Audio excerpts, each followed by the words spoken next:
नमस्कार। ABN news में आपका स्वागत और मैं हूं सुरेश झा। पश्चिम बंगाल में चुनाव संपन्न हो चुके हैं और अब सभी को बेसब्री से इंतजार है चुनावी नतीजों का, जो कल 2 मई यानी रविवार के दिन आ जाएगा। सब बेसब्री से इंतजार कर रहे हैं कि पश्चिम बंगाल में जनता किसको चुनती है, किसको बाहर का रास्ता दिखाती है। कोरोना काल के दौरान पश्चिम बंगाल में चुनाव हुए थे और आज जो कोरोना की वजह से पूरे देश में जो स्थिति है वो किसी से छिपी नहीं है। आज उसी को लेकर हमारा खास प्रोग्राम है पूर्व डीजीपी के बगावती तेवर। यह प्रोग्राम इसलिए हमने रखा है कि पश्चिम बंगाल में कोरोना काल के दौरान जो चुनाव के जो प्रचार हुए थे उसमें कोरोना नियमों की धज्जियां उड़ाई गई थी। तमाम पॉलिटिकल पार्टियों के नेताओं ने कोरोना नियमों की धज्जियां उड़ाई है। नेताओं ने कोरोना नियमों को नहीं माना है, जिसकी वजह से आज जो स्थिति है वो सबके सामने है। लोग बेमौत मारे जा रहे हैं, जिसको लेकर दिल्ली हाईकोर्ट में याचिका दाखिल की गई है, जिसमें कहा गया है कि पश्चिम बंगाल में चुनाव हुए थे, जो हमारे नेताओं की जिम्मेदारी थी कोरोना नियमों को पालन करने की, लेकिन उस नियमों का धज्जियां उड़ाई गई, उनका पालन नहीं किया गया है।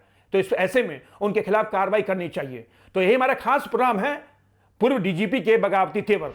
हमारे साथ खास मेहमान हैं जो आज नागपुर से जुड़ी हैं, जो कानून की अच्छी जानकार हैं, सोनाली खनके। मैम, आपका बहुत बहुत स्वागत है हमारे चैनल में। नमस्कार मैम, क्या कहेंगे कि पश्चिम बंगाल में चुनाव हुए, कोरोना काल के दौरान चुनाव हुए और जिस तरीके से कहा गया था कि 2 गज की दूरी बहुत है जरूरी, कोरोना नियमों का पालन भी करना था, लेकिन ऐसे में कोरोना नियमों का पालन ना किया गया बल्कि उसकी धज्जियां उड़ाई गई। क्या कहेंगे इसको लेकर आप? जी, इस पे तो मैं ये बोलना चाहूँगी कि इलेक्शन जो हम कंडक्ट करते हैं पूरा कोई पॉलिटिकल पार्टी प्रचार करती है या रैली निकालती है तो इसकी पूरी जिम्मेदारी इलेक्शन कमीशन की होती है। लेकिन हमने इस पैंडेमिक में देखा कि इलेक्शन कमीशन चुप बैठा था, कुछ बोल नहीं रहा था। तो इसका क्या हुआ कि इलेक्शन पॉलिटिकल पार्टी वालों ने पूरा इसका फ़ायदा उठाया। उन्होंने प्रोटोकॉल का कोई फॉलो अप नहीं किया। इसका नतीजा क्या हुआ?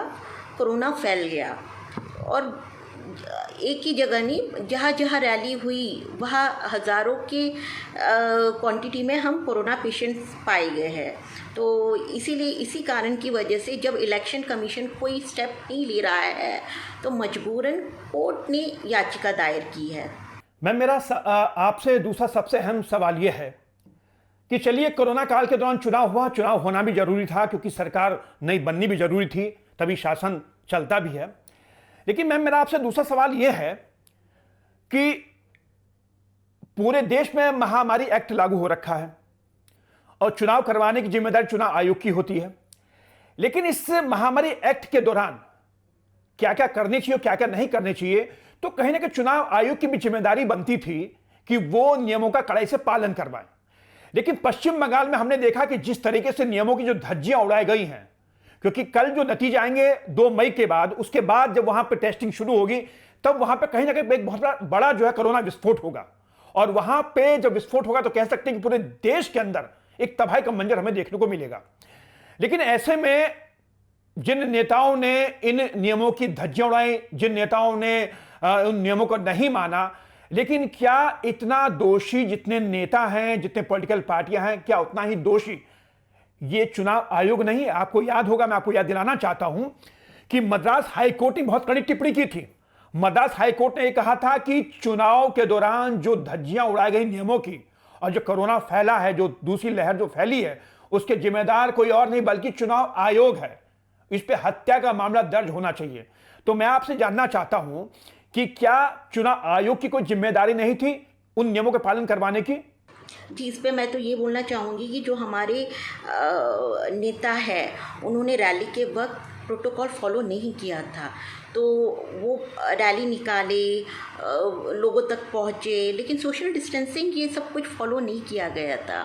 इलेक्शन कमीशन ने बोला था, उन्होंने एक गाइडलाइंस दिए थे, वो गाइडलाइंस को फॉलो करना चाहिए था, लेकिन उन्होंने वो सब फॉलो नहीं किया। इसका नतीजा क्या हुआ कि बीमारी बहुत बढ़ गई। लोग सोशल डिस्टेंसिंग को फॉलो नहीं कर रहे थे, कोरोना लोगों को फैलने लगा, लोगों में फैलने लगा। तो इस पर यही बोल सकते कि हमारे नेताओं ने 2 गज की दूरी को भी नहीं देखा, जो कि हम बाकी किसी मीटिंग में हम देखते हैं कि लोग सोशल डिस्टेंसिंग मोस्टली फॉलो करते, लेकिन जब अभी इलेक्शन का टाइम था रैली में वो सब सोशल डिस्टेंसिंग फॉलो नहीं हुआ था। चलिए मैम, आपका बहुत बहुत धन्यवाद, आप हमारे साथ जुड़ी। और आपने अपनी बात रखी हमारे सामने। और जिस तरीके से पश्चिम बंगाल में कोरोना के दौरान जो महामारी एक्ट का जो उल्लंघन किया गया है, उसके लिए सीधे सीधे ये नेता और पॉलिटिकल पार्टियां जिम्मेदार हैं। लेकिन हम आपको बता दें कि इन पर कोई कानून लागू नहीं होता है, क्योंकि हमारे जो माननीय हैं ये कानून से ऊपर हैं। इनके खिलाफ कार्रवाई कौन करेगा? कोई हिम्मत जुटा सकता है? अगर हम जैसा, आप जैसा कोई आम आदमी थोड़ा सा भी कानून का पालन नहीं करता है, नियमों की धज्जी उड़ा देता है, तो उसके खिलाफ सख्त से सख्त कार्रवाई की जाती है। लेकिन हमारे संविधान में कहा तो बहुत कुछ जाता है, लेकिन इन मान्यों के सामने सारे कानून बौने साबित हो जाते हैं। पश्चिम बंगाल में जो कुछ हुआ पूरे देश ने तमाशा देखा है और उसका खामियाजा पूरा देश ही भुगत रहा है।